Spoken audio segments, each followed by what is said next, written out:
లెంటులోని 30వ దినము మంగళవారము సిలువలోని సిలువలు యెషయా 53:3-5 ప్రార్థన.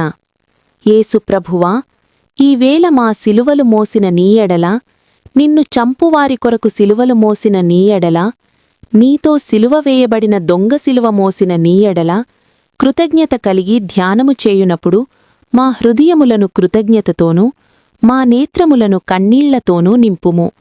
కృతజ్ఞతతో కన్నీరు కార్చుటకు శుక్రవారము కూడికొనినప్పుడు మా కష్టము కొరకు, వ్యాధి బాధ కొరకు కన్నీరు రార్చక నీ ఎడల గల కృతజ్ఞతతో కన్నీరు రాల్చే కృప ఇమ్ము. అప్పుడు నేలమీద, వంటిమీద, బట్టల మీద పడు కన్నీరు పరలోక నీ సింహాసనము వరకు వచ్చును. అట్లు కన్నీరు రాకపోతే యూదా ఇస్కరియోతు వలెను, మారని దొంగవలెను, ఏడ్చిన స్త్రీల వలెను ఉందుముగదా.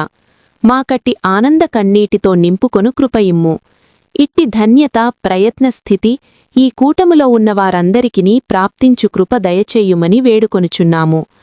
దావీదు, నా యొక్క పాపమూ కష్టము వల్ల నా పడకను నా కన్నీటితో నింపుచున్నాననెను. మాకది కాదు, అనగా అది వద్దు.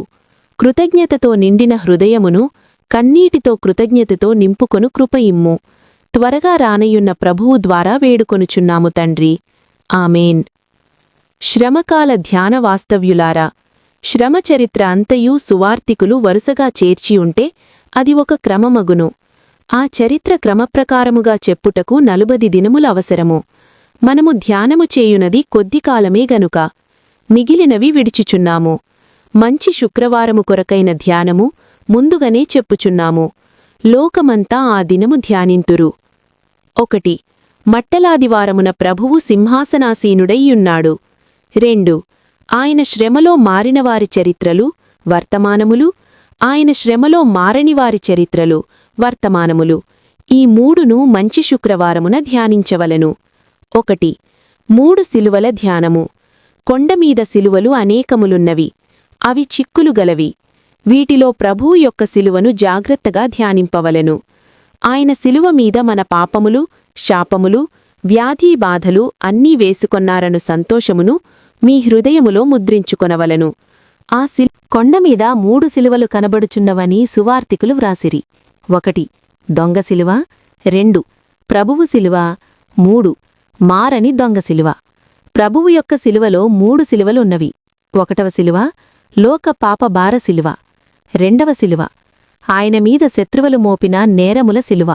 3వ సిలువ కర్ర సిలువ. కర్ర సిలువలో పై 2 ఉన్నవి. అది లేకపోతే 3 సిలువలు జ్ఞాపకమునకు రావు. 1. లోక పాపముల సిలువ. లోక పాపములు మోసికొనిపోవు దేవుని గొర్రెపిల్ల. ఇది కర్ర కంటే ఎక్కువ భారమైన సిలువ. లోక పాపము అనగా ఆదాము మొదలుకొని తీర్పు దినము వరకు గల పాపులందరి యొక్క పాపభారపు సిలువ. ఎన్ని పాపములున్నవో ఆ అన్ని పాపములు, ఆ పాపముల వల్ల కలుగు శాపమెంతో అదంతా ఆయన తనమీద వేసుకున్న భారమైన సిలువ. 2. శత్రువులు మోపిన నేరపు సిలువ. ఏమి నేరములు మోపినారు? 1. స్నానికుడైన యోహాను తిండితిప్పలు లేనివాడు అన్నారు. ప్రభుని గూర్చి, ఈయన అన్నపానములకు అలవాటు పడినవాడు, అలవాటు చేసుకున్నాడు గనుక తిండిబూతూ అన్నారు. 2. పాపులు పిలిచినా, సుంకరులు పిలిచినా వెళ్ళి పాపులతో కలిసి భోజనము చేయును గనుక పాపులకు, సుంకరులకు స్నేహితుడుగాని, గొప్పవారికి, జ్ఞానులకు, పండితులకు, మాకు స్నేహితుడు కాదు. పాపులలోకెల్లా గొప్ప పాపి. అతనికి తిండి అని నేరము మోపిరి. ఇది మోయవలను. 3. ఈయన కేవలం మనిషి అయుండి దేవుని కుమారుడనని చెప్పుకుంటున్నాడు. ఇది చంపబడే నేరము. ఇది 2వ సిలువలోని 4వ నేరము. 4. దయ్యము శక్తి కలిగి దయ్యపు పూజ వల్ల దయ్యమును వెళ్లగొడుచున్నాడుగాని అది దైవశక్తి కాదు అను నేరము మోపిరి. 5. గలిలియ మొదలు యూదాదేశము వరకు సంచారము చేసి ప్రజలను ప్రభుత్వము మీద ఒక రాజు తిరగబడ ప్రేరేపించుచున్నాడుగాని సువార్త బోధ కొరకు కాదు, రోగులను బాగుచేయుట కొరకుగాని, ప్రజల ఉపకారము కొరకుగాని సంచరించలేదు. తిరుగుబాటు చేయుటకే సంచరించినాడు అను నేరము మోపిరి. 6. ఇతరులను రక్షించదనన్నాడు. తనను తాను రక్షించుకొనలేనివాడు ఇతరులనేలాగు రక్షించగలడు? ఇది గొప్ప అబద్ధము అను నేరము మోపిరి. 40 సంవత్సరములు కట్టిన దేవాలయమును 3 దినములలో లేపుదనని చెప్పినాడు. ఇది ఎంత అబద్ధము! ఇట్టి అబద్ధములు చెప్పి ప్రజలను భ్రమపరిచినాడనే నేరము మోపిరి. పిలాతు, హేరోదులు ఈయనను విచారించి మాకు ఈసలో ఏ నేరమూ కనబడలేదనిరి.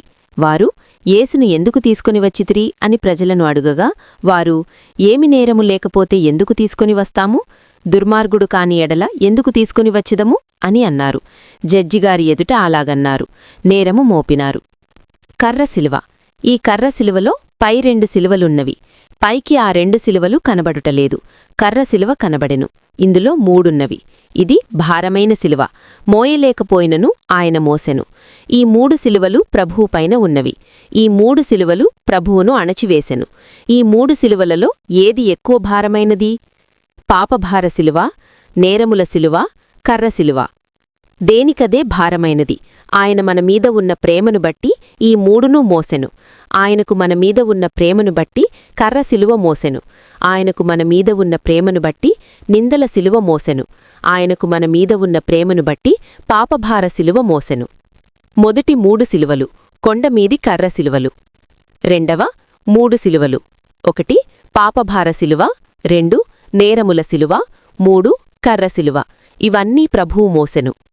1 ఆదాము మొదలు అనగా పాపములో పడినది మొదలు తినవద్దన్న పండు తిన్న చెట్టు వద్ద నుండి దేవునికి దుఃఖము, శ్రమ ఆరంభమాయెను. ప్రజలు పుట్టి పెరిగి వృద్ధి పొందిన కొలది, క్రొత్తగా నరులు పుట్టి పెరుగు కొలది ఆయనకు ఈ పాపుల కొరకు శ్రమ మరియు దుఃఖముండెను. ఈ దుఃఖము లేక ఈ శ్రమలు తినవద్దన్న చెట్టు మ్రాను వద్ద నుండి కల్వరి కొండమీది ఈ శిలువ మ్రాను వరకు అనగా 4000 సంవత్సరముల పొడగునా ఉన్న శ్రమ శిలువ ఆయన మోసెను. అది మనకుగాని లోకమునకుగాని కనబడలేదు. ఈ కల్వరి గిరిమీదికి మోయవలసిన శిలువను అప్పటి నుండి జ్ఞాపకము చేసుకొంటూ ఆయన మోయిచున్నాడు. 2 నరావతారధారి అయిన పిమ్మట ఆ కర్రశిలువను మోసెను. ఇది కర్రశిలువ. మరణమొంది సమాధి చేయబడి బ్రతికి మోక్షమునకు వెళ్ళినందున ఆయన ఈ కర్రశిలువ తప్పించుకొనెను. ఇక కర్రశిలువ లేదు. 3 అంత్యతీర్పు వరకు కఠినులుందురు, పాపులుందురు. వారిని గూర్చిన దుఃఖము చింతా వలన ఆయన తన శిలువను లోకాంతము వరకు మోయుచునేయుండును. మనము పాపము చేయునప్పుడెల్లా ఆయన క్రొత్త శిలువ మోయుచునేయున్నాడు. ఆయనకు కఠినుల మీదనున్న ప్రేమను బట్టి వారిని ఇంకనూ సంపాదించుకొంటూనేయున్నాడు. 4వ వరుసలో మరి 3 శిలువలు గలవు. యోహాను 3:16. దేవుడు లోకమునెంతో ప్రేమించెను. 1 దేవుడు లోకమును ప్రేమించి తన కుమారునిచ్చెను. శిలువ మోత. 2 దేవుడు లోకమును ప్రేమించి ఆత్మను పంపెను. శిలువ మోత. 3 దేవుడు లోకమును ప్రేమించి శిలువను మోసెను. 1 కుమారుడు శిలువ మోసెను, ఇంకనూ మోస్తూ ఉండెను. ఆత్మ కూడా మోసెను. 2 ఆత్మ ఎట్లు శిలువను మోసెను? ఆత్మను అంగీకరింపకుండుట ఆయనకు శ్రమ, ఆత్మ నడిపింపు ఒప్పుకొనకపోవుట ఆయనకు శిలువ. 3 తండ్రి శిలువను మోసెను. ఎట్లు మోసెను? కుమారుడు గోతిలోనికి దిగిన ఎడల తండ్రికి శ్రమ కాదా? కుమారుడు శ్రమలోనికి వెళ్లిన ఎడల తండ్రికి శ్రమగదా? కుమారుడు అంగీకరించిన ఎడల తండ్రికి శ్రమగదా? అది తండ్రికి శిలువ. ఆత్మను అంగీకరించరు, అది ఆత్మకు శిలువ.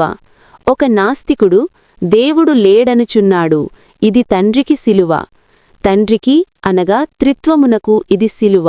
అనగా త్రియేక దేవుడు ఈ రీతిగా శిలువను మోయిచుంటే మనిషికి ఏమి చింతలేదు, చీమ కుట్టుటలేదు. పాపి పాపము వల్ల బాధ వచ్చినప్పుడు ఏడ్చును, పాప ఫలితమును గూర్చి ఏడ్చునుగాని నేను పాపము చేసితినే అని ఏడ్వడు.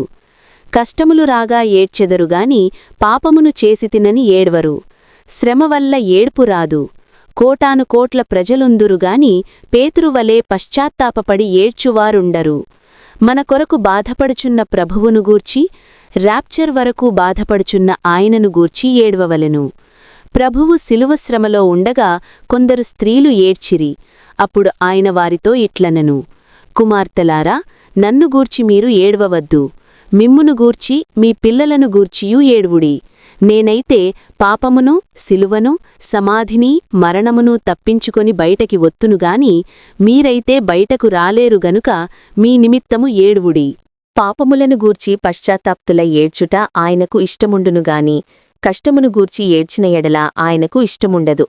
పాపములను గూర్చి నొచ్చుకొని ఏడ్చిన ఎడల నా బిడ్డలు పాపము నిమిత్తము ఎంత నొచ్చుకుంటున్నారు అని తండ్రి సంతోషించును. అందుకై కన్నీరు రాల్చిన, మన పాపములను గూర్చి కన్నీరు కార్చిన త్రియేక దేవునికి చాలా సంతోషము.